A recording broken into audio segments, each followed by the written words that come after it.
Bismillahirrahmanirrahim. Assalamu alaikum, my dear students. Welcome back to my YouTube channel All Pak Forces. Students आज इंशाल्लाह इस video में हम everyday science MCQs के part number 7 को discuss करेंगे।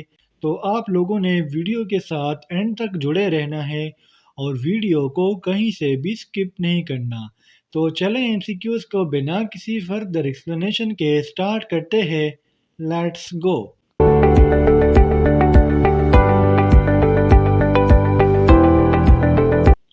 हमारा फर्स्ट एमसीक्यूज है blood is clean bye. Students, blood की सफाई कौन से आर्गन से होती है? तो ब्लड की सफाई जो आर्गन करता है उस आर्गन का नाम है किडनीज, यानी option D is the correct here.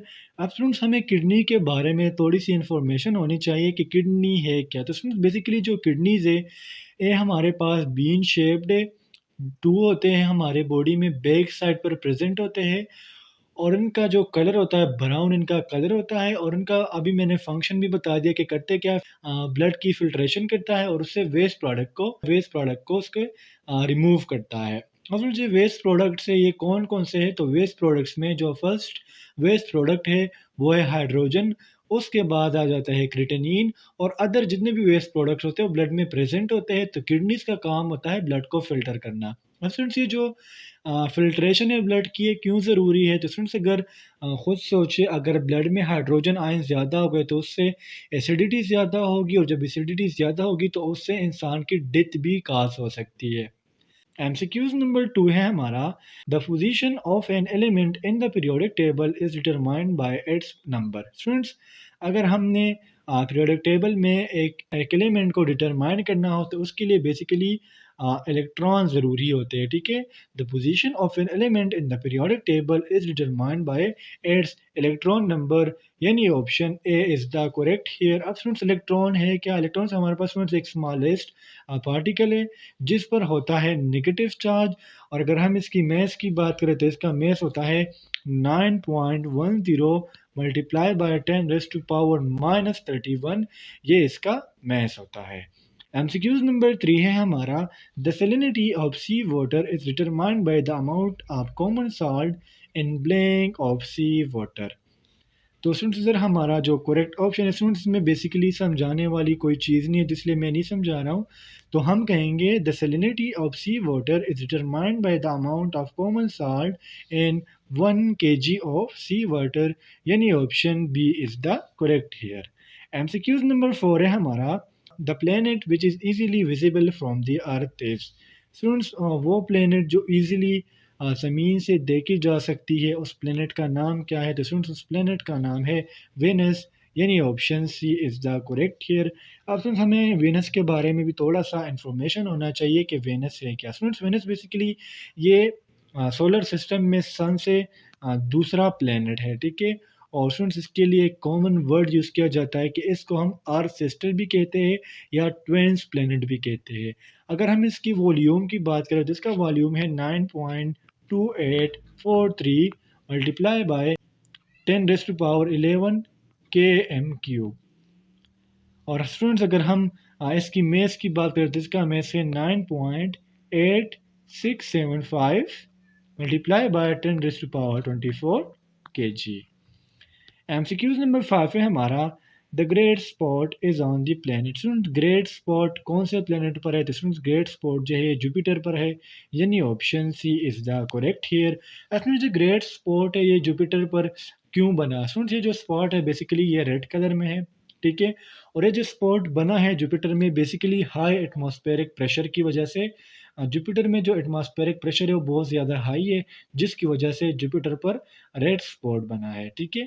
MCQs number 6 है हमारा, 1 light year is equal to. Students, light year basically ये एक एस्ट्रोनॉमिकल यूनिट है। Light year mean astronomical unit.